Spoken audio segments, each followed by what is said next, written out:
భర్తను నా చేతిలో తీసుకుంటా, నేను చెప్పినట్టుగా నా భర్త చేయాల్సిందే, లేకపోతే నరకం చూపించేస్తా అనే భార్యకు పట్టింది ఏమిటంటే కుక్క చావు.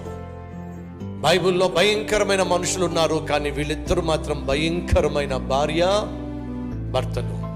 ఈరోజు మన మధ్య ఎవరైనా ఉన్నారా ఈజీగా తప్పు చేసేవాళ్ళు? భార్య భర్తలు కుమ్మక్కై మోసం చేసేవాళ్ళు, కుమ్మక్కై అన్యాయం చేసేవాళ్ళు, కుమ్మక్కై జీవితాలతో ఆటలాడేవాళ్ళు ఎవరైనా ఉన్నారా? జాగ్రత్త.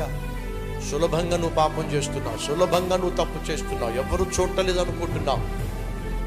ఎంత పాపిష్టి పని చేసినా సరే నేను దొరకట్లేదు అనుకుంటున్నావు. వినో, నెబుకద్నెజరు లాంటి వాడిని దేవుడు శిక్షించాడు.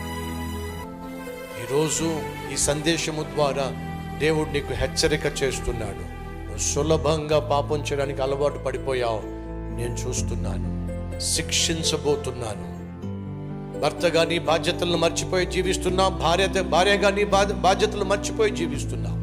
వాక్యానికి విరుద్ధంగాను వ్యతిరేకంగాను నువ్వు అఘోరిస్తున్నావు. నేను నిన్ను శిక్షించబోతున్నాను. ఆ రోజు వచ్చినప్పుడు ఏ ఒక్కడు నేను విధించే శిక్షను నిన్ను తప్పించడం సాధ్యము కాదు.